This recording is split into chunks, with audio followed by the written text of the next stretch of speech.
שרים ילוזו והחסידים ברינה ברינה יגילו והחסידים ברינה ברינה יגילו והחסידים ברינה ברינה יגילו והחסידים ברינה ברינה יגילו הם צדיקים. La Torah 206, elle est basée sur un Téhilim, le plus long Téhilim que David Ameler nous a dit, c'est le Téhilim 119, Kuf Yutet, c'est le Téhilim le plus long. Le Téhilim Kuf Yutet, c'est un Téhilim qui est d'abord très spécial. D'abord, pourquoi il est très spécial ce Téhilim? C'est parce que David Ameler, il a beaucoup joué avec ces mots là-bas. Le Téhilim, il est composé de tous les alphabets, c'est-à-dire Aleph, Bet, Gimel, Dalet, Hei, Vav. Il est composé de toutes les lettres, les 22 lettres. Et sur chaque lettre, il a fait 8 psukim. Ça veut dire qu'il y a 8 psukim de Aleph, 8 psukim de Bet, 8 psukim de Gimel, 8 psukim de Dalet, jusqu'à la fin. Et comme ça, on voit sur le Téhilim 119, vous pouvez voir, il y a plein comme ça. Aleph, Bet, Gimel, Dalet, et Vav, jusqu'à la fin, jusqu'à Taf. Ça veut dire que ça a été fait, c'est spécial. Déjà, ça veut dire que... Pourquoi 8 8, en vérité, c'est les deux noms de Dieu qui sont collés ensemble. Je ne sais pas si vous avez déjà vu, mais dans le Shulchan Aruch, le 5e paragraphe, Siman He, il y a écrit qu'est-ce qu'il faut penser quand on dit Amen. Ça veut dire quoi le mot Amen? C'est quoi le mot Amen? C'est les rachetevot de El Melech Neyman, mais ça veut dire quoi en vérité? Ça veut dire quoi? Quand tu dis Amen, ça veut dire quoi en français, par exemple? Amen, ça veut dire, je crois que non. Ça veut dire deux choses. Amen. Amen, ça veut dire Ken Yehi Ratzon, je voudrais que ce soit comme ça. Et Amen, ça veut dire aussi vrai. Ça dépend. D'accord? Donc Amen, ça veut dire deux choses. Ça veut dire il y a le côté où il déclare comme quoi c'est Emet, c'est-à-dire c'est vrai ce qu'on dit. Il y a le côté dans Amen que je voudrais que ce soit comme ça. C'est pour ça que quand quelqu'un il fait une bracha à quelqu'un, il dit Amen. Quoi Amen? Amen, je voudrais que ce soit comme ça. Il y a des fois où on veut dire que c'est vrai, tu dis Amen. Amen, ça veut dire Emet. Et Amen, c'est quoi en fait Amen? La valeur numérique de Amen, c'est 91.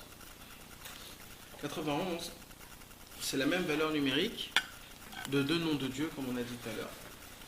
Les deux noms de Dieu de Yud Ke Vav Ke et Aleph Dalet Nun Yud. Aujourd'hui, quand on fait une bracha, quand on dit le nom de Dieu, on ne peut pas dire le vrai nom de Dieu, comme il est écrit. On ne dit pas le nom de Dieu comme il est écrit. Yeho, etc. On n'a pas le droit de dire son nom. Son nom est tellement puissant. Aujourd'hui, on a tellement des gens qui sont impurs, des gens qui ne sont pas aptes à dire le nom de Dieu. C'était que le Kohen, quand il y avait le Beth Amikdash qui était déjà construit, qui se trempait au mikvé avant et qui il faisait beaucoup de achanot, c'est-à-dire il faisait beaucoup de ce qu'il fallait faire pour prononcer son nom. Après, il pouvait prononcer son nom. Mais maintenant, nous, aujourd'hui, qu'il n'y a pas cette force, cette capacité, on ne peut pas prononcer son nom. Alors, qu'est-ce qu'on fait pour prononcer le nom de Dieu? On dit Ado. Au lieu de dire Yeho, on dit Baruch Ata Ado. Maintenant, dans le livre, il n'y a pas écrit Ado. Il y a écrit Yud Ke Vav Ke. Donc en vérité Yud Ke Vav Ke et Aleph Dalet Nun Yud, c'est-à-dire les deux noms, en fait, quand tu les inclus ensemble, c'est la perfection. Yud Ke Vav Ke, ça veut dire quoi? Yud Ke Vav Ke, c'est le nom de Dieu en haut. Et Aleph Dalet Nun Yud, Adnout, c'est le nom d'en bas. D'accord? La perfection, c'est quand les deux ils sont ensemble. Quand le nom de Dieu d'en haut et le nom de Dieu qu'on prononce aujourd'hui, quand tu les mets ensemble, c'est la perfection. Ça veut dire que Dieu, c'est le Dieu même ici dans ce monde-ci. Aujourd'hui, on ne voit pas Dieu. Donc Dieu, il n'est pas Dieu dans ce monde-ci, malheureusement.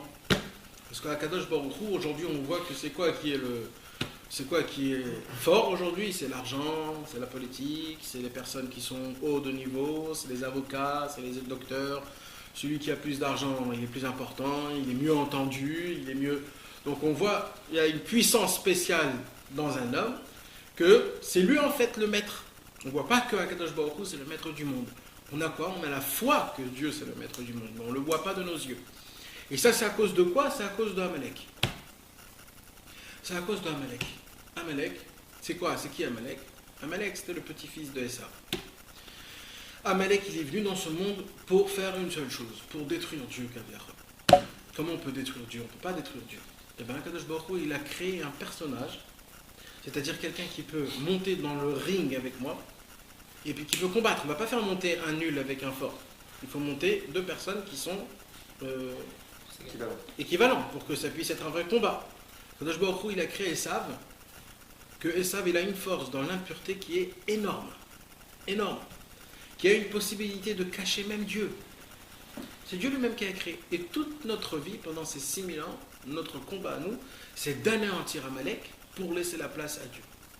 Malheureusement, il y a écrit, Akadosh Baruch Hu, il a dit comme ça: tant qu'Amalek est vivant, ni mon nom est parfait, ni mon trône est parfait. C'est pour cela qu'on n'a pas le droit de dire le nom Yud Kevavke. Pourquoi? Parce que c'est faux. Yud Kevavke, ça veut dire quoi? Ça veut dire, on ne peut pas dire ça en hébreu, mais ça veut dire, ce qui veut dire le nom de Dieu, Yud Kevavke, quand on dit Yud Kevavke, ça veut dire que toi, Dieu, tu es le maître du monde en haut et en bas, partout. Tout le monde le sait, tout le monde le connaît, tout le monde te connaît. Et maintenant, à cause de Amalek, dans ce monde-ci, on ne voit pas Dieu, malheureusement. Donc aujourd'hui, on dit Adnout. C'est-à-dire quoi Adnout? C'est du mot Adon. Adon, c'est quelqu'un d'important, c'est une personnalité, c'est un personnage. Dieu, aujourd'hui, c'est un personnage. C'est un personnage. On en parle de lui dans des films, on en parle de lui dans des romans. Ça reste juste une personnalité. C'est pas le monde en entier, c'est pas tout le monde. C'est pas ça Dieu, malheureusement. Et ça, c'est un grand problème. C'est pour ça qu'aujourd'hui, on prononce Dieu, son nom, c'est Ado. Adnout, ça veut dire c'est quelqu'un d'important, c'est une personnalité, c'est quelqu'un d'important. Donc en vérité, c'est une force qui est énorme. En fait, c'est un combat entre Amalek et Akadosh Baruch Hu tout le temps. À chaque fois qu'on fait Purim, on anéantit Amalek. On fait Mechiat Amalek. On lit plusieurs fois la Megillat Esther pour anéantir Aman. Aman, c'était le deux. À chaque fois qu'on dit Amalek, c'est une mitzvah de se rappeler comme quoi Amalek, c'était quelqu'un qui a eu là l'effronterie de rentrer en guerre la première fois avec le peuple juif, et depuis, il va être toujours le peuple qui va nous déchirer, nous anéantir, nous écraser. Maintenant, c'est pas juste un peuple, c'est pas juste des hommes. Amalek, c'est plus que ça. Amalek, c'est une notion. Amalek, c'est une idée. Comment t'as dit? C'est un concept. Amalek, c'est quelque chose de spécial. C'est pas obligé que ce soit juste un homme ou une femme. C'est pas juste ça, c'est des idées, c'est des choses spéciales qui sont dans le monde, qu'on croit que comme ça et comme ça et comme ça. C'est ça que c'est Amalek. Et ça, il faut l'anéantir, il faut l'exploser. Encore une fois, comment on peut savoir ce qui est Amalek et comment on peut savoir ce qui est contre Amalek? C'est très simple. Tout ce qui nous cache la force de Dieu, tout ce qui nous cache comme quoi Dieu c'est lui le maître du monde, il s'appelle Amalek. Parce que c'est ça son travail, c'est d'anéantir Akadosh Baruch Hu, de ne pas laisser la place à Akadosh Baruch Hu de s'asseoir dans son trône, dans ce monde-ci. Et c'est ça notre travail, d'essayer d'amener, de ramener Akadosh Baruch Hu dans ce monde-ci. Donc, maintenant je reviens sur ce qu'on avait dit tout à l'heure. Quand tu prends les deux noms de Dieu, c'est-à-dire le nom de Yud Kevavke, qu'on n'a pas le droit de prononcer, c'est-à-dire là où Dieu, en haut dans le ciel, c'est lui le maître du monde. Et quand tu prends le nom de Dieu d'en bas, c'est-à-dire ce qu'on a le droit de prononcer, quand on dit Baruch Ata Ado, Adnout, quand tu prends ces deux noms-là, Yud Kevavke et Adnout, tu les mets ensemble, c'est-à-dire une lettre par une lettre, dans plusieurs livres. Un livre Sfaradi, un Sido. Ouais. Vous allez voir qu'il y a toujours le shutaf, c'est-à-dire, comment on dit shutaf? Il y a une association. On prend les deux noms, on les associe ensemble. Yud, Aleph, Kei, Dalet, Vav, Nun, Keyud. D'accord? On voit ça, plein de fois, on peut voir ça partout. Regardez. Dans chaque bracha qu'on fait dans le Sidour, vous allez voir, dans chaque bracha, c'est très important quand tu dis Baruch Ata Ado Hashem, ça veut dire tu dis pas le Yud Kevavke, tu dis Adnout. Regardez juste en bas, il y a l'associé, les noms Yud, Aleph, Ke, Dalet, Vav, Nun, Ke. Vous voyez en petit? En fait, c'est les deux noms de Yud Kevavke et Adnout qui sont associés ensemble. Pourquoi? Parce que nous, on dit Hashem, Hashem. Malheureusement, à cause d'Amalek, tu ne peux pas descendre ici. Mais nous, si ça dépend de moi, pour moi, tu résides même ici dans ce monde-ci. C'est ça que ça veut dire. Alors, pourquoi je vous explique tout ça? Parce que si vous prenez ces deux noms-là, c'est la numérologie de 91. 91, c'est Amen. Maintenant, ces 8 lettres-là, Yud, Aleph, Ke, Dalet, Vav, Nun, Ke, Yud, c'est 8 lettres.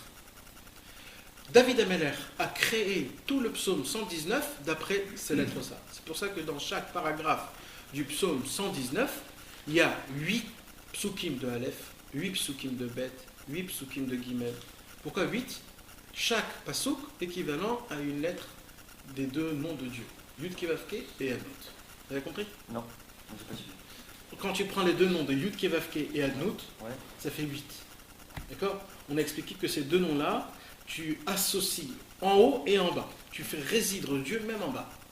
Alors David Ameller, quand il a écrit son psaume 119, son psaume 119, il est composé de tous les 22 lettres d'alphabet. Mais qu'est-ce qu'il a? Il n'a pas fait juste 22 lettres, il a fait 8 psukim de Aleph, 8 psukim de Bet, 8 psukim de Gimel. Pourquoi il a fait 8? En rapport aux 8 lettres. Au rapport au nom. Parce qu'en fait, quand on lit le psaume 119, c'est un psaume qui est tellement grand, tellement fort, tellement important, c'est qu'il fait faire descendre Dieu dans ce monde-ci. C'est pour cela aussi qu'à Hanouka, il y a 8 jours de Chag, c'est-à-dire de fête. Il n'y a aucune fête qui fait 8 jours. Aucune fête. Tous, c'est où 7. Il n'y a aucune fête que c'est 8 jours. Aucune. On ne parle pas de Chutz Laaretz, on parle en Eretz Israël. Et Hanouka, c'est la seule fête qui est 8 jours. Pourquoi? Parce qu'on dit que Hanouka, on a le droit même de mettre la Hanoukia tout par terre. Pourquoi? Parce que toute la fête de Hanouka, c'est que Dieu est descendu le plus bas des plus bas. C'est ça en fait. Le numéro 8, c'est le numéro juif, toujours. À la Brit Mila, on le fait au 8e jour. Pourquoi? Parce qu'on fait montrer encore que le vrai juif, c'est le numéro 8. C'est ça l'histoire. C'est de faire descendre Akadosh Baruch Hu. C'est en fait les deux noms, Yud Kevavke Adnout, que tu les associes ensemble. Il viendra le 8e jour? C'est ça? Je sais pas, ça se peut. Non, ça- le chiffre 8, 8. c'est le surnaturel. On voit aussi par Ouais, rapport ouais. au suivant. Ouais. Parce qu'il y a les 7 Ouais. et il y a les, il y a les 8. Et il y a les 3 au-dessus qui sont. Exact, exact. C'est au-delà de la nature. C'est au-delà, exact, c'est ça. Le numéro 8, il te fait faire sortir de au-delà de la nature. Le numéro 7, c'est naturel encore. C'est les 7 semaines. Dans une semaine, il y a 7 jours. C'est le 7, c'est le numéro normal. Maintenant, le 8, c'est celles qui sont. c'est les mochines, c'est ceux qui sont le plus haut. Et Et après, c'est la Nagata Olam, c'est comment Akadosh Baruch Hu, il crée l'espace du monde, etc., etc. Mais donc, le numéro 8, en fait, c'est un numéro qui est au-dessus de la nature. C'est un numéro qui est surnaturel. Donc, c'est ça, en fait, le Inyan de ce que je vous ai expliqué du psaume 119. Pourquoi je vous parle de tout ça? Parce que le dernier pasouk du psaume 119, c'est ce qui va nous dire là Rabbi Nachman dans la Torah Resh Vav, c'est Ta'iti kese oved, bakesh avdecha ki mitzvotecha lo shacharti. Il commence par quoi le psaume 119? Ashrei aish asher ashrit mimederech haolchim betorat Adonai. C'est le premier. Rabbeinu, il a commencé le Likutei Moharan avec le premier psaume, le premier pasouk du 119. Le premier pasouk du 119, du psaume 119, Rabbi Nachman a préféré de commencer le Likutei Moharan par ce psaume, parce que c'est un psaume qui est spécial, c'est très très très haut, très très très spécial. Maintenant, c'est quoi la fin du psaume? C'est Ta'iti. Tu vois, vous voyez, au début, ça commence par Aleph, et le dernier psaume, c'est Taf, donc c'est Ta'iti, d'accord? Donc maintenant, Ta'iti kese oved bakesh avdecha ki mitzvotecha lo shacharti. Ça veut dire quoi Ta'iti kese oved bakesh avdecha ki mitzvotecha lo shacharti? On voit de là d'abord comment David Ameller, il était aussi simple, aussi humble. Il avait une humilité qui était exceptionnelle. Il était quelque chose de spécial. Normalement, quand tu crées un psaume comme ça, c'est pas juste de créer une prière. Les psaumes, c'est en fait Akadosh Baruch. David Ameller, avec ses paroles, il avait une force qui descendait Dieu dans ce monde, surtout avec ce psaume, parce qu'on a dit que ce psaume, c'est quoi en fait? C'est de prendre Kaviachol, comment on voit Dieu en haut, de le voir ici dans ce monde-ci. C'est le plus fort qui puisse exister. C'est presque que grâce à ça qu'on arrive à faire des choses.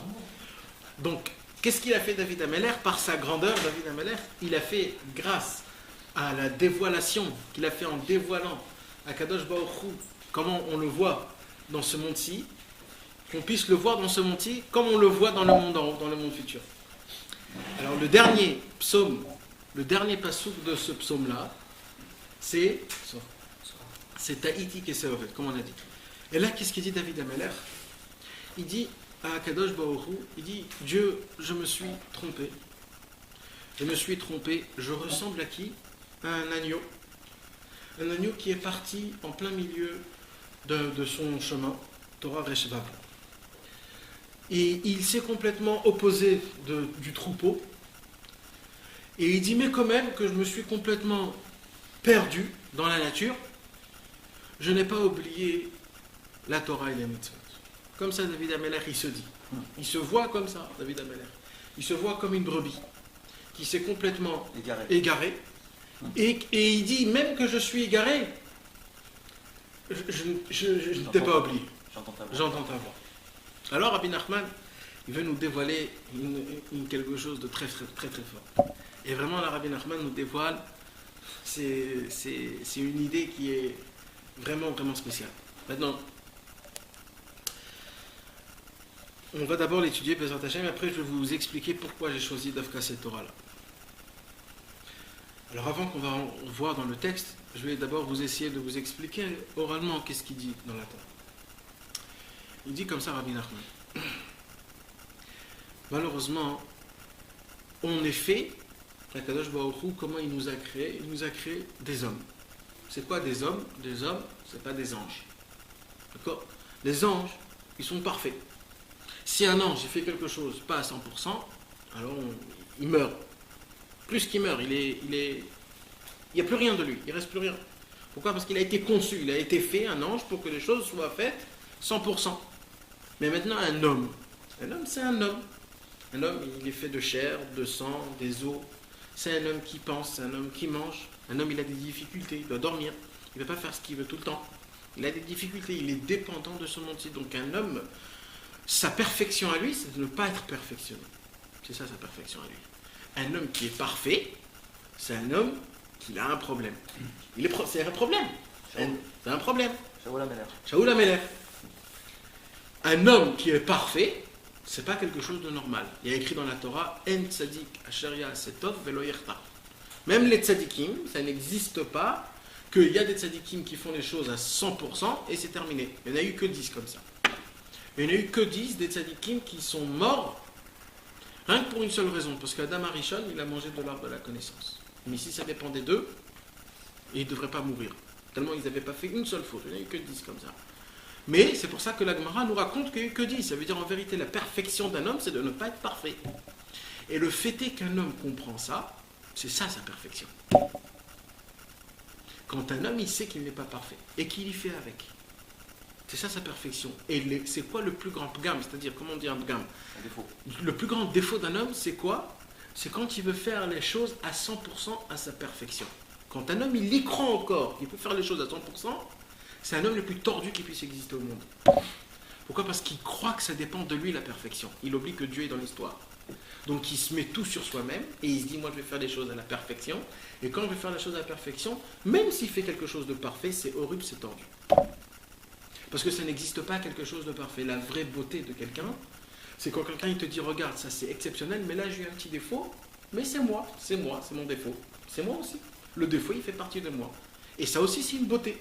Quand quelqu'un il sait reconnaître son défaut, c'est ça la grandeur. Quand quelqu'un il descend d'un ring en disant, j'ai mal perdu, et il le prend comme il faut, c'est ça sa grandeur. C'est pas une grandeur de recevoir la victoire comme elle est.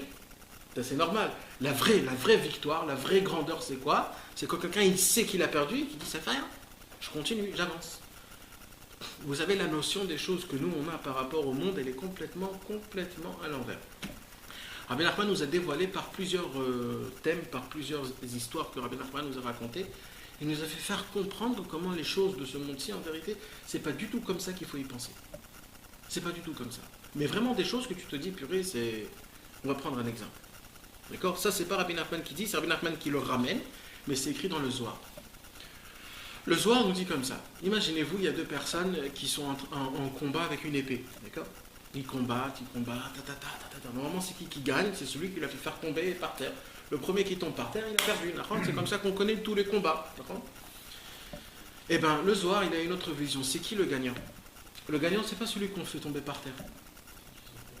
C'est celui qui se relève tout le temps. C'est-à-dire celui qui... C'est-à-dire même qu'il a été convaincu, il dit le Zohar, celui qui garde son épée à sa main, c'est lui le gagnant. C'est ça, c'est comme ça qu'on fait les trucs grands. C'est-à-dire, ça fait rien s'il a tué, ça fait même s'il a égorgé. Mais le mec, il tient toujours son épée, même qu'il est en train de partir, en train d'agoniser, le sang qui est en train de... Lui, il tient toujours son épée. Ça veut dire quoi qu'il tient son épée? Ça veut dire, moi, si ça dépend de moi, je me relève et je recombats. Ça, c'est lui le gagnant. Ça, c'est un gagnant. D'après la Torah, d'après le Zohar, d'après Rabbeinu Akadosh, c'est lui le gagnant. Quand quelqu'un il se lève, et il se lève, même qu'il en prend, et il en prend, et il en prend encore, et encore, il en prend. Et tout le monde voit, tout le monde sait que c'est terminé. Jusqu'à où combien tu veux te tuer? Combien tu vas en prendre? On sait que c'est lui, c'est bon. Eh ben non. D'après la Torah, c'est celui qui se réveille encore. Et il se lève, et encore, c'est lui le gagnant. Un deuxième. De là, on voit déjà que nous, on ne va pas regarder ça comme ça. Le monde, comment il dit? Le monde, c'est combien tu as gagné, combien tu as fait, combien de temps il a résisté, combien il a donné. C'est comme ça que ça marche, c'est comme ça qu'on fait les comptes. Les résultats. Un deuxième exemple. Je ne sais pas si vous connaissez, mais Rabbeinu nous a raconté par exemple une parabole de quelqu'un. Il y avait un roi, il a demandé que pour le grand bal que le roi il va faire, il faut que chacun il donne un petit peu de son vin, chacun qu'il a à sa maison, dans un grand tonneau que le roi va placer en plein milieu de la... Alors normalement, qu'est-ce qu'il doit faire chacun il doit apporter son vin et mettre dans un grand tonneau que le roi a mis, comme ça dans le grand bal, tout le monde aura un petit peu de vin. Alors qu'est-ce qui s'est passé? Dans le tonneau, il y avait plein de trous. Il y avait des trous. Et les gens y venaient et ils remplissaient les tonneaux et ça coulait de tous les côtés. Alors il y a des gens qui se sont dit, pourquoi on va remplir le tonneau puisqu'il y a des trous et tout retombe? Il y a des autres gens qui se sont dit, nous qu'est-ce qu'on s'en fout? Nous on nous paye pour remplir. On s'en fout maintenant s'il y a des trous ou s'il n'y a pas des trous. Nous on nous paye pour remplir. Comment nous normalement on doit penser? Normalement, on doit penser comme la première catégorie. Il y a des trous, à quoi ça sert de remplir? S'il y a des trous, pourquoi je vais remplir? Et bien Rabbi Nachman, il dit non. Il dit Rabbi Nachman, la deuxième personne, ils sont mieux. Pourquoi? Parce que les deuxièmes personnes, ils se sont dit, ça me fait. Nous, on nous paye pour remplir. Qu'est-ce qu'on s'en fout maintenant si c'est encore une fois une façon de comment voir les choses. Rabbi Nachman, il voit les choses de comment un homme, il fait les choses. Pourquoi penser les pensées de quelqu'un d'autre qui est beaucoup plus grand que toi? Pourquoi le roi, il ne sait pas s'il y a des trous ou s'il n'y a pas des trous? Troisième exemple. Il y avait un jour 2 rois qui étaient dans 2 endroits lointains, et en plein milieu il y avait le peuple qui était contre les 2 rois. Maintenant le roi il devait faire passer un secret d'un à l'autre. Maintenant pour passer le secret il faut passer dans la foule, là où il y a les 2 rois qui sont contre, c'est-à-dire ils sont contre les 2 rois. Alors il y a un premier qui est venu, il a pris le secret, la lettre, et il était tellement intelligent qu'il est rentré, il s'est faufilé, personne n'a a su que c'était un envoyé d'un roi, et il est arrivé au roi, il lui a donné le secret. Il y a un deuxième, il a pris le secret, le papier, il est rentré là-bas, tout de suite, on l'a attrapé. Mais il était aussi intelligent, il a essayé de les embobiner, moi j'appartiens à l'autre, et il est arrivé au deuxième roi. Maintenant il y a un troisième, le pauvre il est rentré, ils l'ont tout de suite attrapé, ils l'ont cuisiné le mec. Ils l'ont explosé des coups, des trucs, il était comme ça, ils le tapaient, ils le frappaient, mais il n'a rien dit. Et à la fin, ils ont dit, bon, c'est bon, on l'a trop... voilà, on le laisse tranquille. Et il lui a donné il est reparti chez le roi. Maintenant, les 3, ils reviennent chez le roi. Maintenant, la question, c'est comment récompenser les 3? C'est qui qu'il faut récompenser l'autre? Combien il faut récompenser? À qui? On donne la grande fortune à celui qui était aussi sage, qui a pu rentrer et descendre sans que personne ne chose, ou alors on doit récompenser la récompense la plus haute à celui qu'on l'a cuisiné. Normalement, un homme qui est sage, il doit se dire, l'homme qui était sage, il savait faire montrer aux autres qu'il appartient à une part, c'est lui, parce que c'était lui le plus intelligent. Il dit Rabbi Nachman, non, moi je choisis le plus bête, qu'on a cuisiné 24 heures sur 24 et qui s'est tué. Il y a aussi une autre histoire encore que Rabbi Nachman nous raconte, qu'un jour Rabbi Nachman a demandé à 2 sortes de personnes, des artisans, de leur créer une chambre très belle pour le roi. Alors le premier sort d'artisan, il est venu pendant des semaines et des semaines, ils ont commencé à peindre, à faire des trucs, et le deuxième sort d'artisan, ils ont dit, nous, on a reçu notre argent, on va aller un petit peu kiffer d'abord notre argent, on va aller aux Caraïbes, on va un petit peu kiffer. Et 2-3 heures avant, ils se sont dit, oh là là, le temps est tellement vite passé, le roi il va venir et nous on n'a rien fait. Ils ne savaient pas quoi faire. Qu'est-ce qu'on va faire? Et ils ont eu une super belle idée. Ils se sont dit on va peindre en argent. Tout. C'est quoi en peindre en argent? C'est-à-dire de rendre toute la pièce en miroir. C'était ça avant, de peindre en argent, c'était de faire de tout un miroir. Et ils ont fait toute la chambre en miroir. Et une chambre était en face de l'autre. Alors le roi, il vient, dès qu'ils ont tout terminé, le roi, il vient, il rentre, et il voit la première pièce, il dit, waouh, comment c'est beau, tout ça, comment vous l'avez fait, tout ça. Maintenant, il dit, je vais voir la deuxième, et quand ils ont ouvert la deuxième, il y a eu tout le reflet de l'autre pièce. Maintenant, il y avait plus que ça, parce que dans le reflet, il y avait aussi le roi, et il y avait aussi les autres. Et c'était encore plus beau, c'était vivant. Alors normalement, à qui on doit donner une récompense? Normalement, c'est au premier, puisque le premier, c'est lui qui s'est travaillé, il a peint, c'est lui qui l'a tout fait. Eh ben non, Rabbi Nachman, il dit, bon, moi je donne le deuxième. Et c'est vrai, le deuxième. Et ainsi de suite, on ne va pas rentrer maintenant dans toutes les histoires. Mais Rabbi Nachman nous a donné plein de sortes. On ne va pas rentrer dans tout ça, parce que c'est pas ça notre cours. Mais pourquoi je vous dis tout ça? C'est parce que malheureusement, on a un circuit dans notre tête qui marche, qui fonctionne d'une vision qui est fausse. Notre vision est fausse. On visionne les choses toujours par, comment tu as dit tout à l'heure? Par niveau, par des tests, par des résultats. Tout c'est par rapport à quelque chose qui est basé sur quelque chose, et à la fin du compte, c'est Amalek. À la fin du compte, ça nous cache Dieu. À la fin du compte, c'est que moi qui fais, c'est pas les autres. Mais David Ameller, sa grandeur, c'était quoi, David Ameller? C'est que lui, depuis le départ, parce qu'il est né comme il est né, il était toujours celui qu'on le rejetait. C'était lui toujours qu'on disait, va savoir si c'est pas un mamzer. Personne ne voulait de lui comme roi. Même sa femme a rigolé sur lui. Tout le monde le détestait. Shaoul, le roi, il l'a détesté. Son fils Avshalom l'a détesté. Tout le monde, il a été rejeté par tout le monde. Et David Ameller, quand même, il s'est dit, comme moi je suis vomi de tout le monde, alors moi j'ai une seule chose, une seule personne à qui je peux m'appuyer, à qui je peux être à côté. C'est qui? C'est Akadosh Baruch Hu. Donc moi je dépends que de Dieu. Si moi je dépends que de Dieu, si j'ai des défauts, c'est Dieu qui a ces défauts-là. Et si j'ai des qualités, c'est aussi Dieu, parce que moi j'ai rien, moi. De moi-même, j'ai rien. Ni j'étudie, ni je prie, j'ai rien. Donc si tu veux me dire quelque chose de bien, c'est Dieu qui me l'a fait faire. Et si je suis mal aussi, c'est Dieu, c'est Dieu. Tout, moi, c'est Dieu. C'est ça la grandeur de David Ameller que les autres n'avaient pas. Abraham, Yitzhak, Yaakov, Moshe Aaron, eux, ils n'avaient pas ça. Pourquoi? Parce qu'eux, c'était des étudiants. Abraham, il est sorti, il a cherché Dieu. C'est lui qui a trouvé Dieu. C'est Abraham, il a trouvé de ses mains. David Ameller, il n'a rien fait. David Ameller, il s'asseyait et il pleurait Hachem. Il pleurait, il priait, il remerciait, il louait Hachem. C'était juste ça son travail. Ça veut dire quoi? Ça veut dire que c'était un mendiant. Mais un mendiant à Dieu. C'est beaucoup plus haut. C'est un niveau qui est très élevé. Quelqu'un qui est mendiant, il n'a rien dans ses poches. Mais Abraham Avinu, il avait plein dans ses poches. Il était très riche. Il avait de quoi donner. Il avait de quoi avancer aux gens. Il avait écrit des livres. Il pouvait ouvrir des yeshivot. C'était tous des sages. Abraham, Yitzhak, Yaakov, c'était tous des... Mais David Ameller, c'était pas ça. Lui, son truc à lui, c'était la mendicité.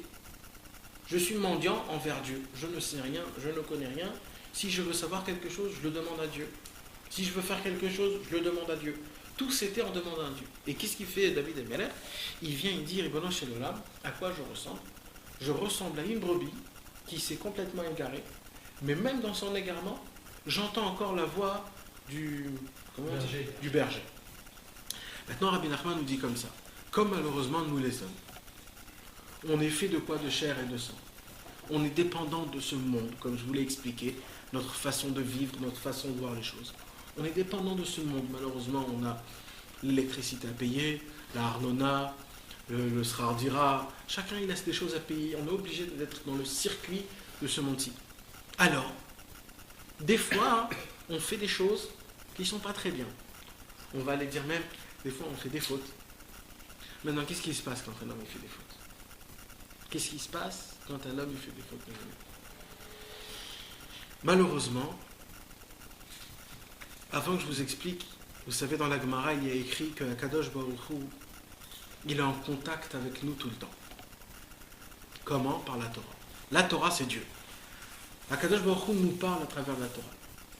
C'est pour ça qu'on dit aux personnes, aux juifs, d'étudier tout le temps la Torah. Pourquoi il faut étudier tous les jours la Torah? Parce que Dieu te parle à travers la Torah. C'est-à-dire, toi, tu crois que tu fais ton étude, tu crois que tu étudies, mais en vérité, Kadosh Baruch Hu, il va tout faire pour essayer de parler avec toi. C'est-à-dire, tu vas étudier aujourd'hui ce qui va te parler aujourd'hui. Mais tout le temps. Si vous pouvez voir, moi je le vois ça tout le temps, tous les jours, tout le temps, des années, tout. C'est pas un miracle quand tu vois. Ça veut dire qu'Akadosh Baruch Hu, vraiment, il te parle à travers la Torah. C'est-à-dire, tu vas étudier aujourd'hui ce que tu auras besoin pour aujourd'hui ou demain. Et ainsi de suite. Tu vas te rappeler. C'est des fois des choses que vraiment Dieu te parle à travers la Torah. Ça, c'est pour les cas des gens qui étudient toute la journée. Non, je veux dire au moins tous les jours, qui peuvent comprendre Dieu à travers la Torah. Mais maintenant, il y a des gens qui n'étudient pas tous les jours. Alors comment Akadosh Baruch Hu, il parle avec eux? Alors Akadosh Baruch Hu, il parle avec eux avec des choses qui se passent dans le monde. Des choses qui se passent dans le monde. Si c'est des grands trucs, ou même si c'est des petits trucs, il faut juste faire attention. Comme par exemple, il y a 2 semaines, il y a eu beaucoup d'accidents qui sont passés. Même aujourd'hui, il y a eu malheureusement. Il y a eu 2 enfants qui sont partis à Bnei Brak. Et il y a eu un grand Admour qui est parti hier. Il y a eu plein de mauvaises choses. Alors il y a des gens qui entendent ça à la radio et qui se disent « Oh là là, et c'est tout, c'est terminé. » Ça a pris un quart de seconde. Et on continue notre vie. Alors eux, malheureusement, ils sont sourds. Alors Akadosh Baruch Hu, il va essayer de chercher avec eux comment il faut leur parler. Tout, c'est une histoire de comment il faut parler. Alors qu'est-ce qu'il va leur faire, Dieu? Il va leur envoyer des petits pics. Qu'est-ce qui se passe? J'ai un petit problème, ma voiture elle s'est cassée, il faut que je paye une grande somme. Ça te fait mal. On va faire sortir de l'argent de ta poche, ça fait un peu mal. Et là, tu te rappelles de Dieu. Tu dis, Dieu, pourquoi tu m'as fait ça? Des fois oui, des fois non. Tu les sors. Si c'est facile pour toi, tu les sors très facilement, tu les payes. Alors Dieu dit, celui-là, il est très très sourd, celui-là. Celui-là, il faut le remuer. Alors il lui envoie un petit coup de poing. Et il se passe quelque chose de un peu dur. Et normalement, les gens comme ça, quand ils reçoivent un petit coup de poing, ils ne remettent pas tout sur Dieu. Ils commencent à râler. Ouais, Dieu, comment tu me fais ça? Mais attends, ça fait des années que j'essaye de te parler. Et quand tu me parles, c'est pour râler. Mais c'était pas ça la fin de compte de tout. Moi, tout ce que j'ai essayé, c'est pour juste qu'on puisse avoir une conversation ensemble. C'est pour que tu te rappelles que je suis ici. C'est moi qui tire tous les ficelles. Et toi, tu reviens quand? Tu reviens que quand tu as des problèmes. Alors, Akadosh Baruch Hu, le pauvre, Akadosh Baruch Hu, il nous parle en chinois et nous, on est là, on ne sait plus quoi faire. Mais mes amis, c'est embêtant. C'est embêtant ce que je vous dis, parce que vous savez, on est dans ce monde-ci pas pour longtemps. Akadosh Baruch Hu nous a envoyé, chacun il a son temps. Akadosh Baruch Hu nous parle, et nous parle. Et nous, on ne comprend rien. Vous savez, imaginez-vous, il y a quelqu'un ici derrière, qui crie de toutes ses forces, on n'entend pas, on ne voit même pas. Et il nous parle, il nous crie, et on n'entend rien. On ne sait pas ce qu'il veut dire. Eh bien, Dieu, il est comme ça, mes amis. Dieu, il essaye de toutes ses forces à essayer de communiquer avec nous. Si c'est par la Torah, si c'est par nos femmes, si c'est par nos enfants, si c'est par le travail, si c'est par les amis, si c'est par les galères. Et des fois, vous savez qu'Akadosh Baruch Hu, il est obligé de faire des choses qui sont très très mal. Ça veut dire qu'ils font très très mal, qui touchent un paquet de monde, juste pour une seule personne. Parce que cet homme-là, si on ne le fait pas trembler, eh bien, il ne bouge pas. S'il y a 2 semaines, Akadosh Baruch Hu a dû prendre 12 petits-enfants, tous des orthodoxes. Et encore cette semaine, ça continue les galères. Et encore tous des orthodoxes. Ce n'est pas des gens qui sont... C'est des gens qui sont Shomrei Torah Mitzvot. Et que nous, on a la possibilité de passer à notre agenda aussi vite et de voir dans notre agenda qu'est-ce qu'on doit faire aujourd'hui et demain et après-demain, sans avoir un seul remords ou une petite remarque sur soi-même.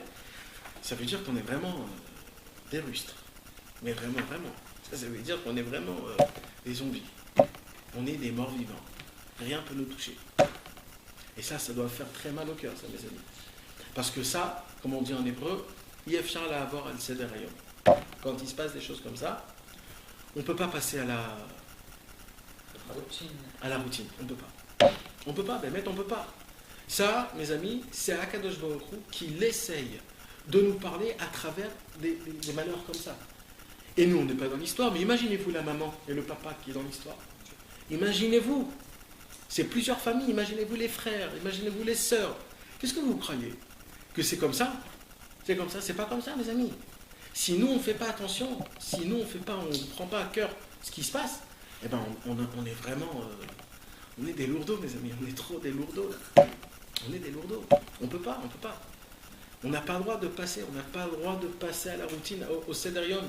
On doit essayer de voir, de comprendre qu'est-ce que Dieu, il essaye de nous faire comprendre. Et croyez-moi mes amis, c'est pas aussi dur, c'est pas aussi incompréhensible, c'est très simple. Kadosh Baruch Hu, il demande une seule chose de ses enfants, une seule chose. Est-ce que vous connaissez quand tu vas appeler quelqu'un et à chaque fois que tu appelles cette personne, il n'a jamais de réseau. Avant de faire le numéro de téléphone, tu es déjà énervé. Avant de faire le numéro de téléphone, que tu sais que tu vas l'appeler. Et quand tu es là, tu commences à crier, tu lui demandes quelque chose, il comprend quelque chose d'autre. C'est angoissant. Eh bien, c'est pareil. Akadosh Baruch Hu, il essaye de nous parler et notre réseau est complètement pas bien. Tout ce qu'on demande à Dieu, tout ce que Dieu nous demande, rien ne marche. C'est normal après que quand on prie, Dieu n'entend pas nos prières. C'est Akadosh Baruch Hu, nous on ne l'entend pas. Pourquoi tu veux que Dieu entende nos prières? Ne croyez pas que, vous savez aujourd'hui, si vous donnez une ségoula à quelqu'un, tu sais, si tu fais ça, Dieu t'entend à 100%. Les gens ils vont tout de suite le faire. Mais qu'est-ce que vous croyez que c'est dur pour Dieu d'entendre nos prières? Mais Dieu il entend toutes nos prières quand même. Il est prêt à nous accorder toutes nos prières même. Il y a un seul problème. C'est quoi le seul problème? C'est que nous, vis-à-vis de Dieu, on fait ce qu'on veut. Si on veut, on l'entend. Si on veut, on éteint le téléphone. On dit, toi, pour l'instant, j'ai pas envie de t'entendre. Donc c'est à cause de ça, Dieu il dit, écoute, je peux pas tout te donner, et toi tu me remets rien aucun appareil. C'est ça notre problème. Donc s'il se passe des choses comme ça, c'est pour une seule raison. Pourquoi? D'avoir une communication avec Dieu. C'est tout. De se rappeler de lui quand tu es en plein milieu de ton travail. C'est tout ce que Dieu te demande.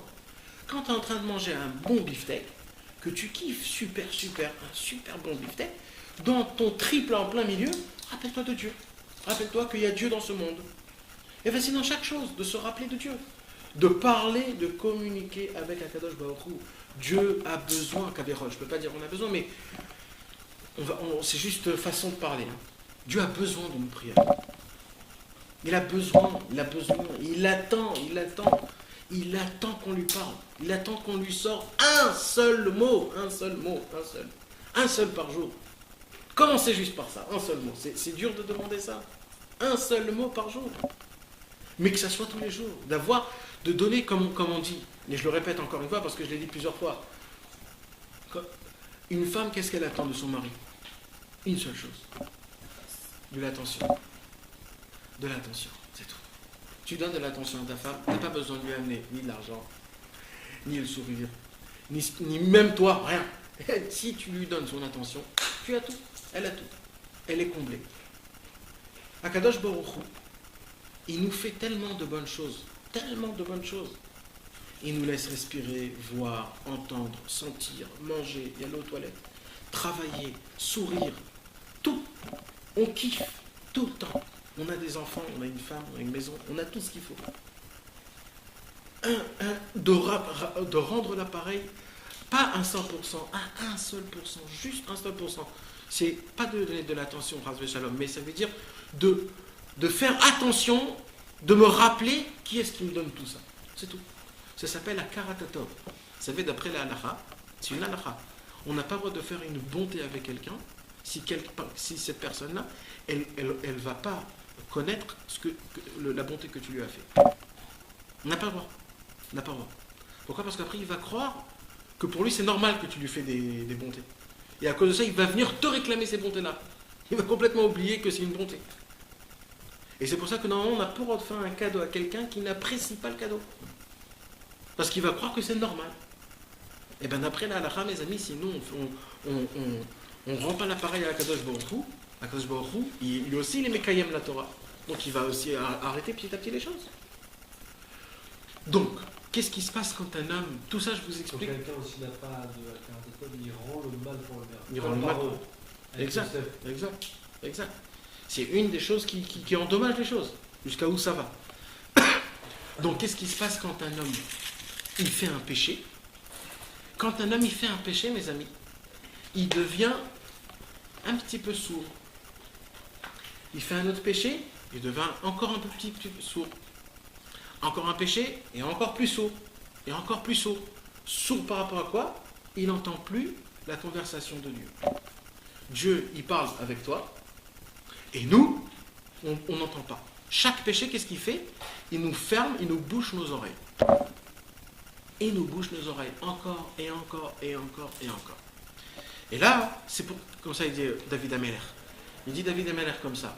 Quand un berger, il a son troupeau. Ok ? Le troupeau, il connaît la voix du berger. Alors, le berger, qu'est-ce qu'il fait ? Il a sa flûte, ou alors il a son sifflet, ou alors il appelle son troupeau. Et par rapport à ça, le troupeau, il sait toujours se regrouper. De y aller à droite, y aller à gauche. Maintenant, imaginez-vous, il y a une petite brebis. Elle a trouvé quelque chose de très bon à manger, une petite pomme de terre, une nouvelle plante qu'elle n'a jamais vue. Alors, elle essaye de y aller, elle s'égare. Alors, tant la brebis, elle a encore qu'elle peut entendre la voix du berger, mais elle peut un petit peu s'égarer, mais elle sait revenir vers le troupeau. Pourquoi ? Parce qu'elle se rappelle de la voix du berger, donc quand le berger il va crier, elle pourra revenir vers le troupeau. Imaginez-vous maintenant que la brebis, elle est partie très très très loin. Et quand elle est partie tellement loin, que même si le berger il va appeler de toutes ses forces, elle ne peut pas entendre. Alors celle-là, elle est foutue. Celle-là, elle est égarée. Et elle est problématique. Il dit Rabbi Nachman, de faire des fautes, je vous comprends. Je vous comprends, vous êtes des hommes. Mais ce que je ne vous comprends pas, c'est comment vous ne faites pas tchouva tout de suite après la faute. De faire tchouva tout de suite après la faute, c'est de revenir dans le troupeau. Pourquoi quand tu as fait une faute, tu te laisses encore t'égarer sans aucune envie. Tu te laisses t'égarer. Pourquoi ? Reste dans les parages pour que tu puisses entendre toujours la voix du berger. Akadosh Baruch Hu. Akadosh Baruch Hu, tous les jours, il nous parle. Tous les jours, il nous parle. Quand un homme, il fait un péché et que tout de suite après, il fait tchouva, ça veut dire quoi de faire tchouva, mes amis ? Vous savez, c'est quoi de faire tchouva ? De faire tchouva, c'est très très facile. C'est très très très très facile. Et ceux qui étudient le Daf Yomi, on a étudié dans Masechet Yoma, Akadosh Baruch Hu, c'est écrit Mefourash, que celui qui fait tchouva, Akadosh Baruch Hu, tout de suite, il le pardonne. Tout de suite. Tout de suite. Maintenant, réparer la faute, c'est une autre chose. Mais d'être pardonné, t'es pardonné tout de suite. Et pas juste pardonné. Pas juste pardonné. Sous celui qui fait tchouva, Dieu le pardonne et il lui donne des cadeaux, rien que pour une seule raison. Parce qu'il a fait tchouva. C'est incompréhensible, illogique. Illogique. J'ai fait quelque chose de pas bien parce que je t'ai demandé pardon, Dieu me pardonne et me donne des cadeaux. Eh bien, de faire tchouva, mes amis, ne croyez pas que c'est comme on vous a toujours dit, c'est très dur, ça prend des années, etc., etc. C'est vrai, quand on parle pour réparer les fautes qu'on a faites. Mais nous, on ne parle pas de réparer pour l'instant. On parle d'abord d'avoir un accord de Dieu, du pardon. De ne pas être en froid avec Dieu. Donc au moment où un homme, Chas v'Shalom, il a fait un péché, tout de suite après, il dit Rabbi Nachman, la première chose qu'un homme il doit faire après qu'il a fait son péché, tout de suite, de dire Chatati, Aviti, Pachati. C'est tout. Pardonne-moi mon Dieu, j'ai fait ça, ça et ça et ça. J'ai bu un verre sans faire la bracha. J'ai mangé le lait, la viande, j'ai pas pu me tenir. J'ai oublié de faire ça, j'ai oublié de faire ça. Il dit Rabbi Nachman, tout de suite. Pourquoi ? Parce qu'au moment où tu fais tchouva, au moment où tu demandes pardon à Akadosh Baruch Hu, tout de suite, qu'est-ce qui se passe ? Tu te regroupes vers le troupeau. Et maintenant, qu'est-ce que ça m'aide d'être regroupé avec le troupeau ? C'est qu'à chaque fois, je pourrai toujours entendre la voix de Dieu, entendre la voix du berger. Qu'est-ce qu'il dit à Kadosh Baruch Hu tous les jours ? Tous les jours, qu'est-ce qu'il dit à Kadosh Baruch Hu ? Tous les jours, il appelle chacun du peuple juif en particulier. C'est comme si il envoie un SMS. Dieu il envoie un SMS à chacun de nous tous, tous les jours, dans notre cœur. Il ne fait pas, vous savez, il y a une possibilité dans le SMS d'envoyer, tu appuies à 1, tu envoies à 1000. Non, il ne fait pas ça, Hachem. Il fait un par un. Un à toi, après à toi, à chacun. Et qu'est-ce qu'il dit ? Shuvu banim shovavim elpa mishuvotam. Revenez, mes enfants, revenez. C'est tout ce qu'il nous demande. Revenez. Shuvu banim shovavim, revenez vers moi. Shuvu elai, va shuva elachem. Faites le premier pas et moi je ferai le deuxième. Commencez-vous d'abord. Faites-moi montrer que vous voulez vraiment. Tout celui qui veut vraiment, je reviens vers lui. Et le Baal Shem Tov, il pose la question, comment on peut savoir quand on l'entend ?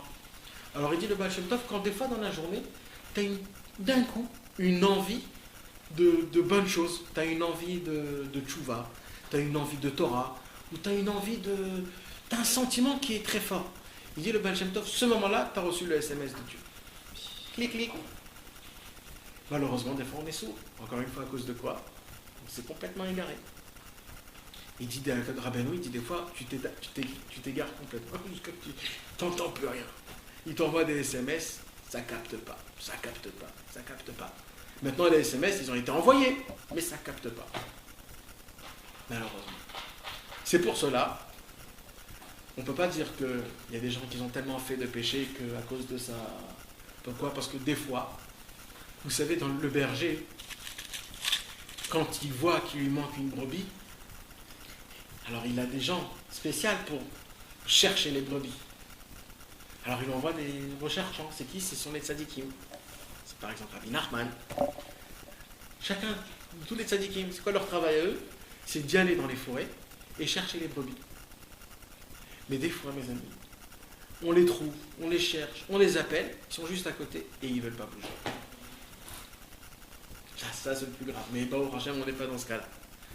Nous, on est encore dans le cas que on entend encore la voix et on ne sait pas. Est-ce qu'on continue vers la pomme de terre ou on tourne au troupeau? C'est ça notre... on ne sait plus quoi faire là.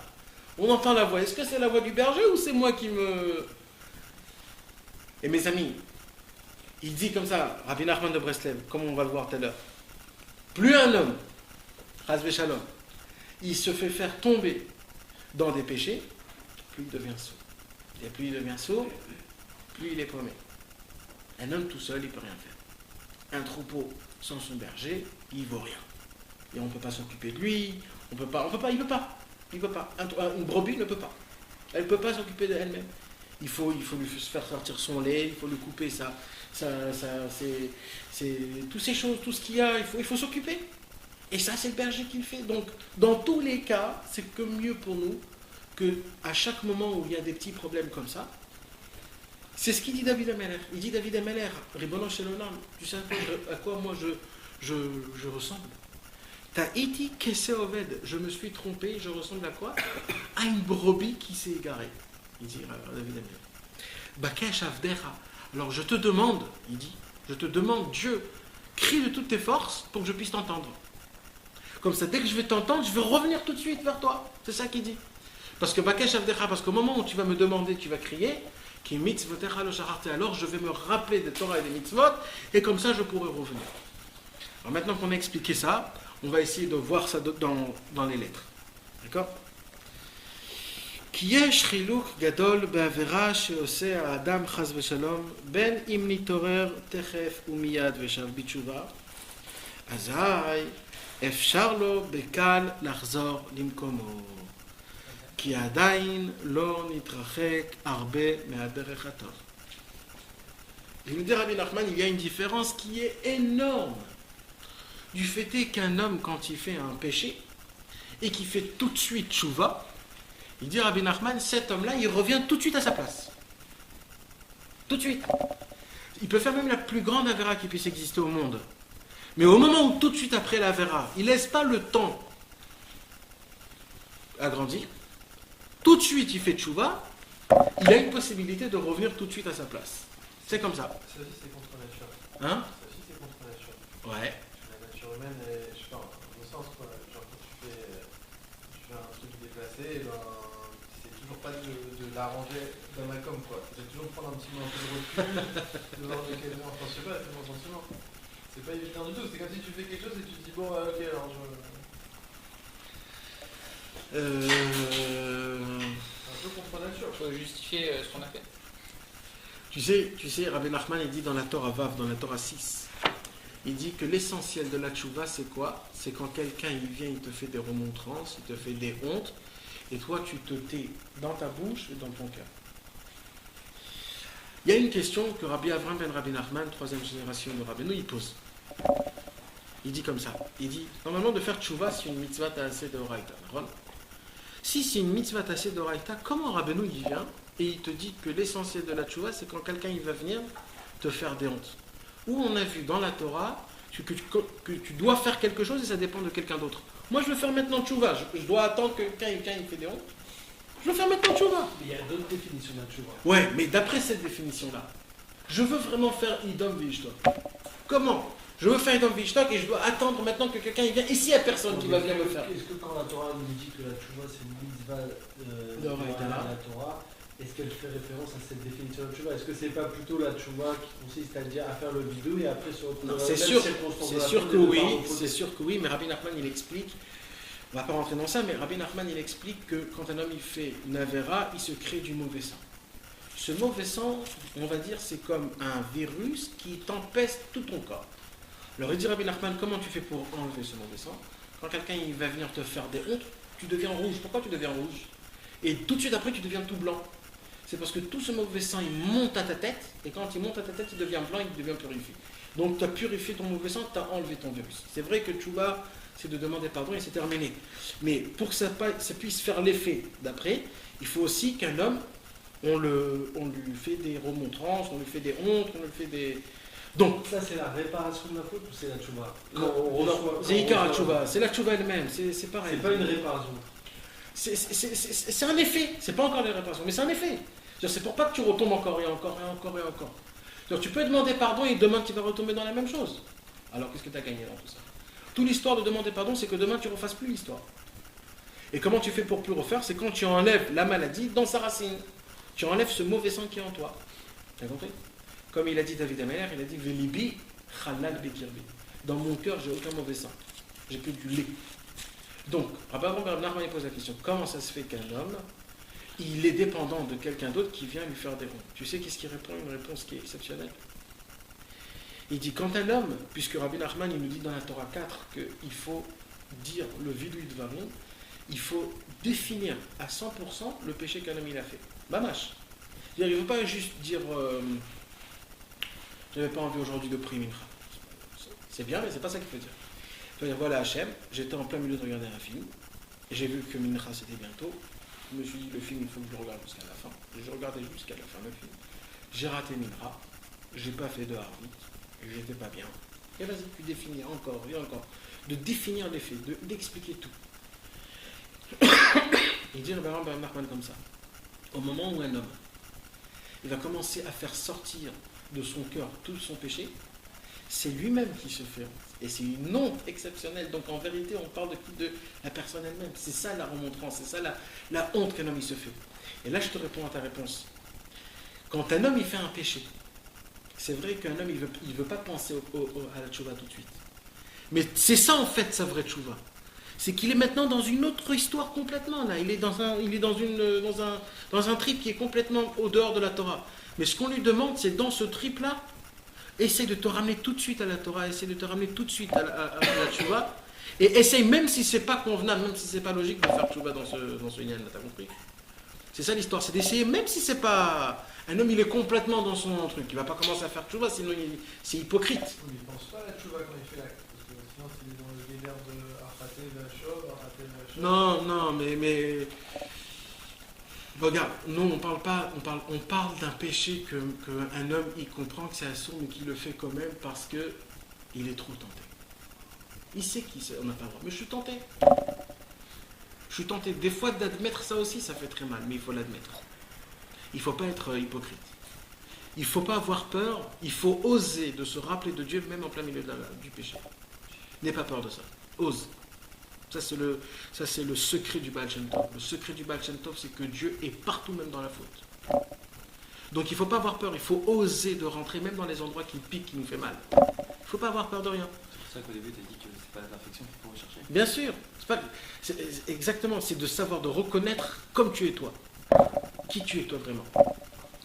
C'est pour ça la première question qu'on va poser la question à un homme après sa mort, c'est quoi?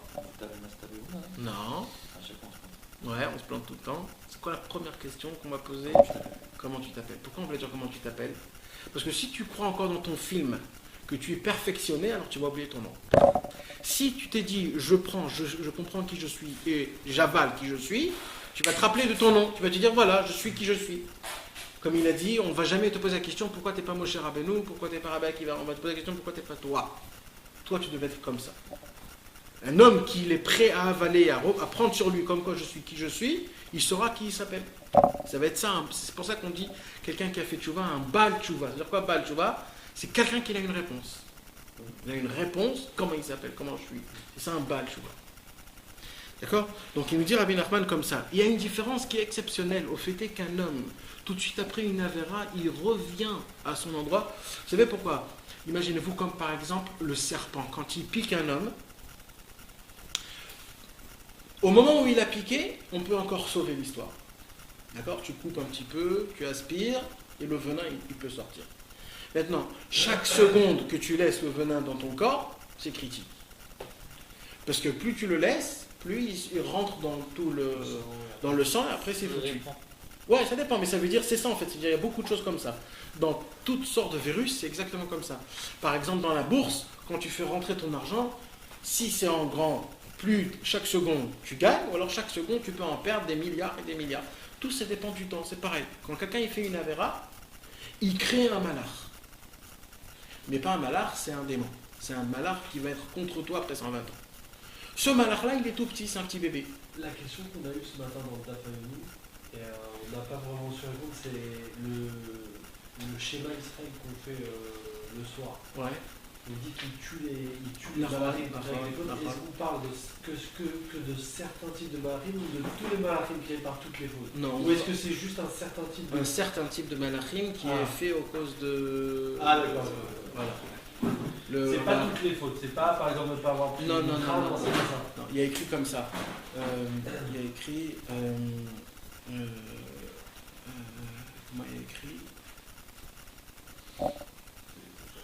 כולם אחוזי חרב מלומדי מלחמה, איש חרבו על יריחו, מפחד בלילות, איש חרבו על יריחו. Ah, donc il fait allusion. איש חרבו, ירח c'est le brite.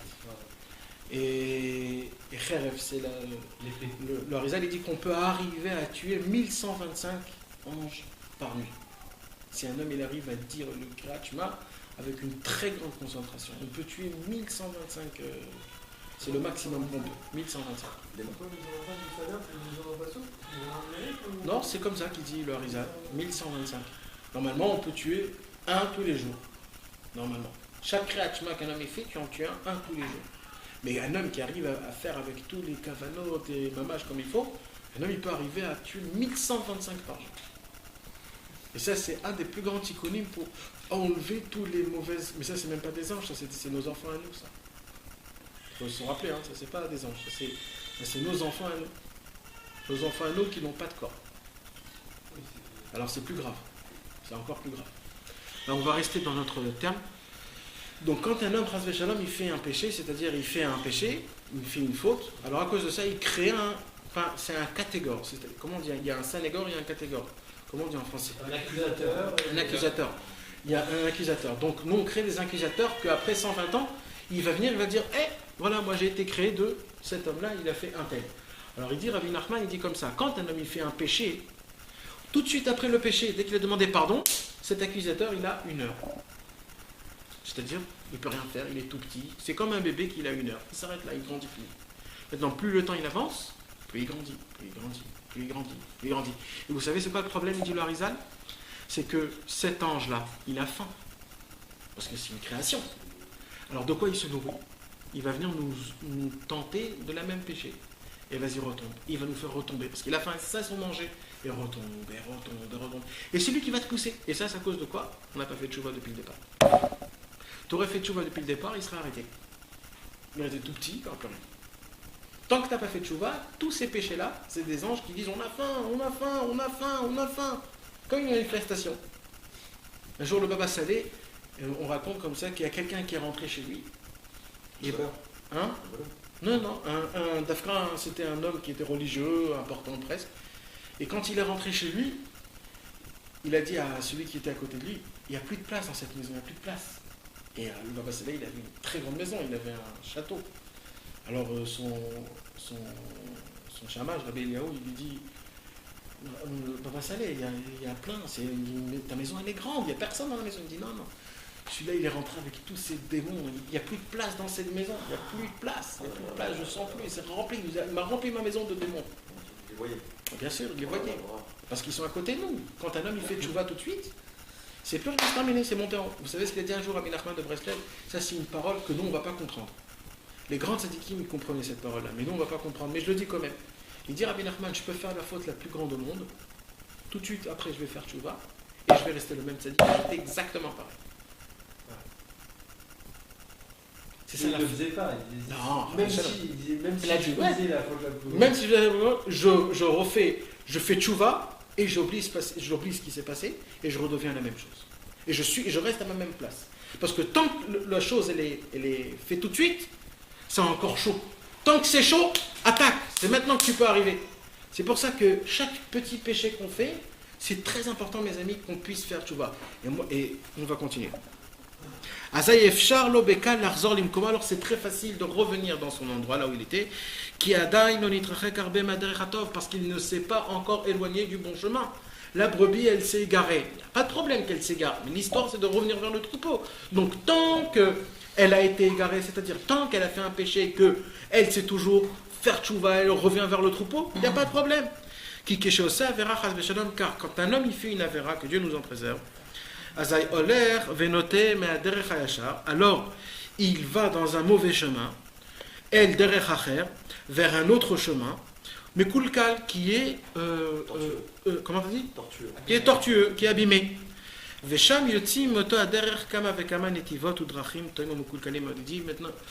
dit quelque chose d'autre. Il dit Rabbi Nachman, maintenant, des fois dans un chemin, après il y a encore plusieurs chemins. Après, quand tu prends un autre chemin, il y a encore plusieurs autres chemins. Donc, plus tu y vas, c'est pas juste un chemin qui est simple, c'est un seul aller. C'est un chemin qui amène à plusieurs chemins, et lui, quand tu prends ça, pour revenir, c'est un labyrinthe.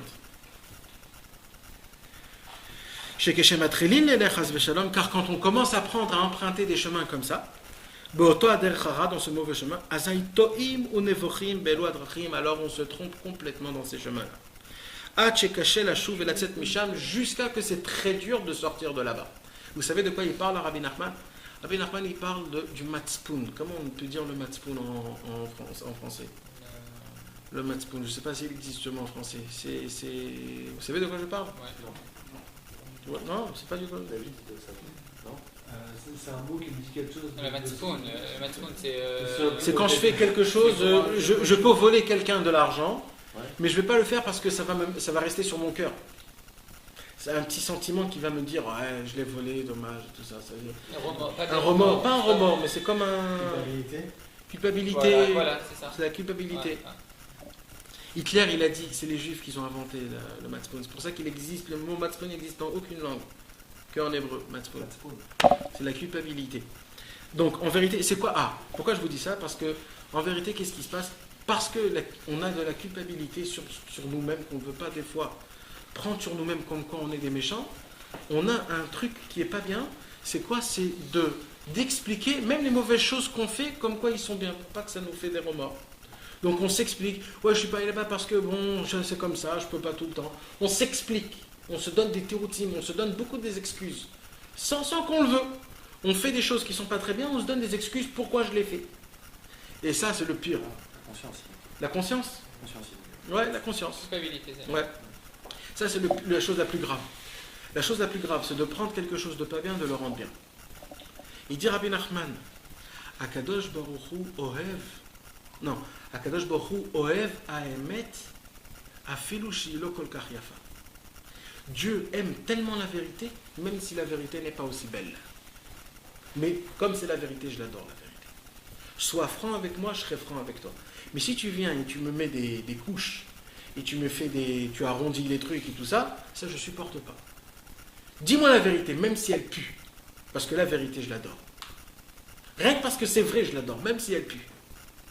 Ça veut dire un homme, quand il fait quelque chose de pas bien, surtout de ne pas dire des excuses ou de se faire la conscience bien. C'est ça l'histoire. Et ça, c'est très important. C'est de ça il parle. Il parle à Rabbi Nachman de quelqu'un qui prend un chemin qui n'est pas bien. Et parce qu'il est trop longtemps dans ce chemin-là, qu'il commence à l'apprécier, ce chemin. Et à se dire, ouais, peut-être c'est bien, peut-être ce que je fais c'est bien. Et peut-être où il est le problème, voilà, il y a 1 milliard de gens qui font comme ça. Ça, c'est très, très, très grave. Vaut mieux dire, je fais mal contre Dieu, mais qu'est-ce que tu veux que je fasse? C'est moi. Parce que cet homme-là, ça sera très facile de le réparer. L'autre, il ne se croit pas qu'il est malade. il ne se croit pas qu'il est pas bien. Il croit qu'il est bien, puisqu'il se dit comme quoi il est bien. Aval Hashem Yitbarach, mais Dieu lui-même, Darko Likrot et Adam, Techef Kesheroe Shuto Miderech HaSechel. Dieu, il a une qualité, quelque chose de très très bien à Kadosh Baruch Hu. Kadosh Baruch Hu, dès qu'il voit sa brebis un petit peu s'égarer, tout de suite il appelle. Quand Kadosh Baruch Hu, il voit que nous, on commence à dévier un tout petit peu du chemin, tout de suite il nous appelle. Et comme ça, grâce à ça, on peut revenir. C'est notre matzpoun, c'est ça en fait. C'est notre culpabilité, c'est notre conscience. Notre conscience qui nous dit, oh là là, où tu vas là? Qu'est-ce que tu es en train de faire? Tu vas complètement lâcher. Comment il nous envoie des messages? Des fois, c'est de toi-même, de ta neshama. Toi-même, tu te dis, mais non, c'est trop là, je peux pas. Des fois, c'est par la Torah, des fois, c'est par un ami, des fois, c'est ta femme, des fois, c'est tes enfants. Toujours, c'est par quelque chose. Mais des fois, tu es complètement sourd à cause des péchés, qu'il n'y a rien. Et tu continues. Voilà, il dit Rabbi Nachman comme ça, Dieu, il appelle chacun d'après son truc à lui. Avec lui, il va l'appeler par l'argent, avec lui par sa femme, avec lui par... Chacun, il va l'appeler par son truc. Yesh Shekoro Beremiza, il y en a que Dieu l'appelle par des petits signes. Veyesh Bekriya Mamash, il y en a que Dieu l'appelle vraiment. Veyesh Sheboat Boumako, et des fois, il y a des gens où avec eux, il faut les frapper. Veza Akira Shalo, c'est comme ça que Dieu nous appelle. Kioraita Machrezet Kamayu, la Torah l'appelle. Admatai Petaim Tabupeti, la Torah elle dit jusqu'à quand les imbéciles vont rester des imbéciles. Essayez de devenir des gens normaux. Va Torah ou Hashem Yitbarach Be'atzmo. La Torah c'est Dieu lui-même. C'est comment Dieu il converse avec nous. Shu Kore Otam ou Mevaksham She'achzor, c'est la Torah elle-même qui nous appelle qu'on puisse revenir vers lui. C'est quoi la Torah? C'est comme je vous ai dit tout à l'heure, il y a des fois des choses que tu étudies et c'est tout ce qui va se passer cette journée. Il y a des fois des choses que tu étudies, c'est ce qu'un instant tu as parlé avec ça, et c'est un instant ce que tu vas faire. La Torah te parle. C'est lui vraiment. Ouais. Non, c'est vraiment. Maintenant, c'est pas tout le monde. Ça, c'est les gens que vraiment ils ont un lien avec la Torah. Alors ça passe par la Torah. Il y a des gens qui vivent leur travail. Alors Dieu va te parler avec ton travail. Il y a des gens qui vivent les jeux de cartes. Dieu va les faire faire avec des jeux de cartes. Chacun par son truc. Il rentre dans ton truc. Bien sûr, il rentre dans ton circuit. Maintenant, le pire des choses, c'est de ne pas t'investir dedans ou de ne pas essayer d'écouter. De ne pas le message.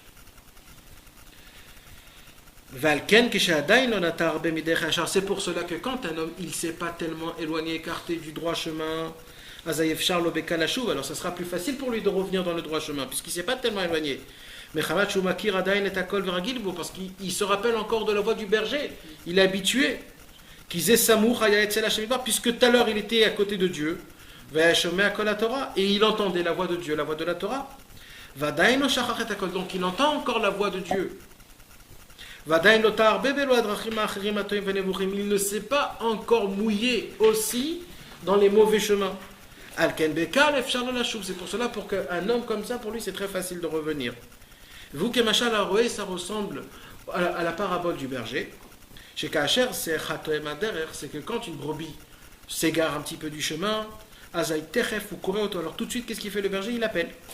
Et tant que la brebis ne s'est pas tellement écartée, alors tout de suite, la brebis se rappelle de la voix du berger et elle revient vers la voix du berger. Mais quand la brebis s'est tellement écartée qu'elle n'arrive plus à entendre la voix du berger, alors la brebis a oublié la voix du berger et elle n'entend plus, ça ne lui fait plus rien. Et quand le berger voit que cette brebis elle s'est complètement égarée, elle en a marre, elle n'appelle plus. Ouais.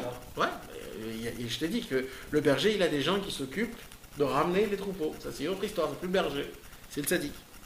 Mais Hamad, puisqu'il voit que ça fait trop longtemps qu'elle est partie. Pareil, exactement. Quand un homme, il fait un péché que ça fait déjà trop longtemps qu'il est dans ce péché-là. Et qu'il a complètement dévié du droit chemin. Dans ces chemins-là qui sont mekulkalim, c'est-à-dire détruits, vatoim, et qui se trompent, vanevochim, et qui sont en labyrinthe, vamebulbalim, et qui sont troublés, il y a 4 noms là. Il y a 4 noms. Amekulkalim, atoim, anevochim, vamebulbalim. Ce sont 4 catégories, on ne va pas rentrer ça dans ça ce soir.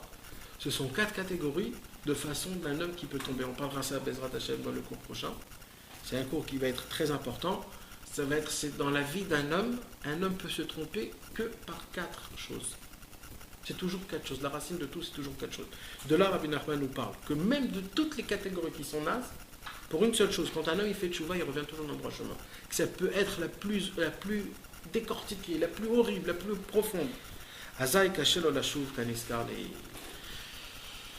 Avant de terminer notre cours, on parle beaucoup et souvent dans nos cours qu'il faut essayer de communiquer avec Hachem. Maintenant, il y a beaucoup de gens qui posent des questions. Comment il faut faire pour parler avec Dieu? Des fois, j'arrive pas à parler avec Dieu. Des fois, je ne sais pas quoi lui dire. Des fois, je ne sais pas comment lui parler, etc., etc. Ce qui est important surtout, c'est d'essayer de faire d'une Torah une fila. Ça, c'est un chemin que Rabbeinu a dévoilé, qu'il a dit que ce chemin-là, il n'existait pas depuis Avraham Avinu.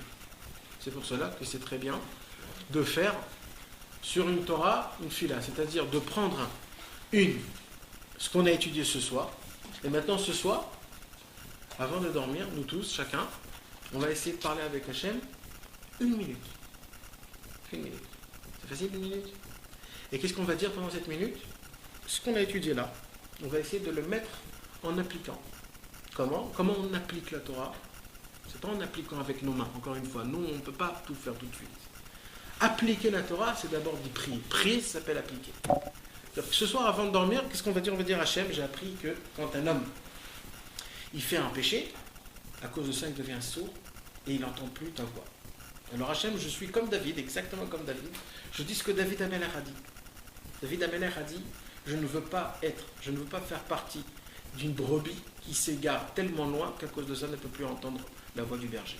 Alors Dieu, je t'en supplie, dès maintenant, je reviens vers le troupeau, et ce que je te demande, c'est que même si je fais une petite faute, d'abord que je puisse toujours me rappeler de faire tchouva, mais toujours, et continue à m'appuyer, parce qu'on a dit là que c'est le berger qui désespère du brebis. Ne désespère jamais de moi. C'est ça qu'il faut dire à Dieu. Ne désespère jamais de moi. Et toujours de l'espérance pour moi que je puisse toujours revenir, et pour que moi je puisse toujours t'entendre ta voix, et que grâce à ça, je puisse toujours resté dans le... Si on va faire ça ce soir et qu'on va prier Hachem, vous êtes des héros. Vous êtes des héros. Mais mettre, parce que c'est ça en fait, d'appliquer les choses, c'est ça.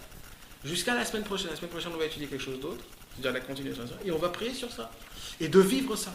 Et croyez-moi mes amis, si on arrive à faire ça, ça veut dire pas juste ce soir, ça veut dire même demain soir et après-demain soir, c'est la chose qu'on peut faire de meilleur pour le peuple juif. Vous savez pourquoi? Parce que, comme je vous ai dit, malheureusement, il y a eu des malheurs qui se sont passés la semaine dernière, il y a encore aujourd'hui, dimanche.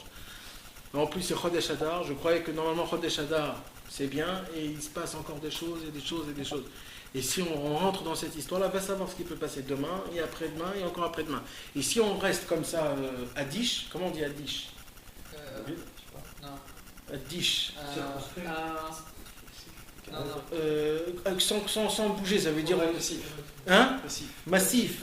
Passif. Si on reste passif et ça nous fait rien, mes amis, alors c'est ça, on peut pas. On fait pas partie. Inébranlé. On parle pas de. Nous, on n'est pas comme ça. On n'est pas des gens comme ça. Mais on a une kippa sur notre tête. On peut pas se dire qu'on est inébranlé. Quand il y a un juif qui souffre, on est obligé de. Indifférent. Indifférent. Indifférent, les mecs. Indifférent. On peut pas. Indifférent. Ok. Alors, si on ressent pas le malheur Shalom qu'un autre juif souffre, on est vraiment mal là, mes amis, on est vraiment mal BMF. Et nous, je suis si sûr que nous tous, on ne fait pas partie de ce cas-là. On est obligé d'essayer de ressentir. Et la seule chose, d'essayer de comprendre comment Dieu parle avec nous, c'est au moins, par exemple, de faire ce qu'on a fait ce soir. Avec l'étude, d'essayer d'y penser toute la semaine de ce qu'on a étudié là, et de prendre sur nous-mêmes.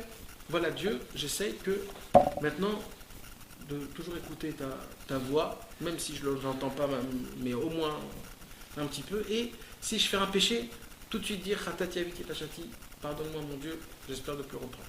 Là, on a parlé dans la Torah d'une brebis qui s'est égarée, mais quand elle naît déjà égarée, c'est-à-dire tu nais, tu es déjà dans un autre monde. Quand je suis pour. Ouais, mais Baruch Hashem, on ne parle pas de ce cas-là, on est tous Baruch Hashem déjà regroupés. Ça se peut que nous tous, on est nés complètement égarés. Mais il y a eu un berger qui est venu. C'est un ess en fait. Bien sûr. Il y a un berger qui est venu, qui a regroupé plein. Et nous tous, on fait partie de ce regroupage-là. Et Baruch Hashem, on a été regroupés. Mais maintenant qu'on a été regroupés, de repartir, c'est encore plus grave. T'as compris? Voilà mes amis, que Dieu nous aide, Bezrat Hashem, qu'on puisse vraiment accomplir tout ce qu'on a dit, que ce ne soit pas juste des paroles et de la théorie, que ce soit que du concret, Bezrat Hashem. Ouais.